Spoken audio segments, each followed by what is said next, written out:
നബിദിനാഘോഷം പൊതുവെ അംഗീകരിക്കപ്പെട്ട റബീഉൽ അവ്വൽ 12 തന്നെ എല്ലായിടത്തും ഒരുമിച്ച് നടത്തുക എന്നതാണ് അതിൻ്റെ ശരിയും ഭംഗിയും. നാട്ടിലെ ഭരണാധികാരികൾക്കും അവിടെ നേതൃത്വം നൽകുന്ന പണ്ഡിതർക്കും സൗകര്യപ്രദമായ മറ്റു ദിനങ്ങളിലേക്ക് അത് മാറ്റി പല സ്ഥലങ്ങളിലും പല ദിവസങ്ങളിലായി കൊണ്ടാടുമ്പോൾ അതിൻ്റെ സത്തയും ന്യായവും നഷ്ടപ്പെടുന്നു. നാം ചിന്തിക്കേണ്ടത് ശ്രീകൃഷ്ണ ജയന്തിയും ക്രിസ്മസ് ആഘോഷവുമൊക്കെ ഇങ്ങനെ മാസങ്ങൾ നീണ്ടാൽ എന്തായിരിക്കും ഒരു നാടിൻ്റെ അവസ്ഥ? നബിദിനം ആഘോഷിക്കുക എന്ന് പറയുന്നത് ആ ദിനത്തിലായില്ലെങ്കിൽ ആ പറയുന്നതിന് എന്ത് മാനമാണുള്ളത്?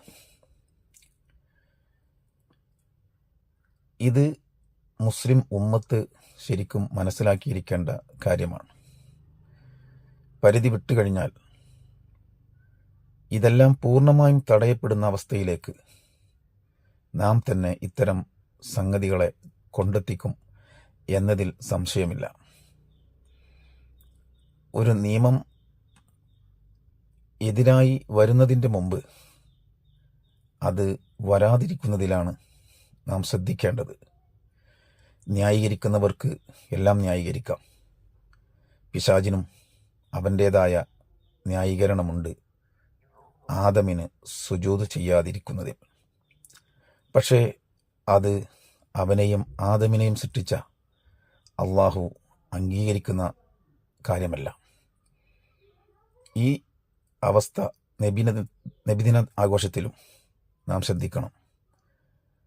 ഇത് ഒരു കളി തമാശ പോലെ നബി ജനിക്കാത്ത ദിവസങ്ങളിൽ നബിദിനം ആഘോഷിക്കുക എന്നത് തീർത്തും അർത്ഥശൂന്യവും യാഥാർത്ഥ്യത്തെ തമസ്കരിക്കലുമാണ്.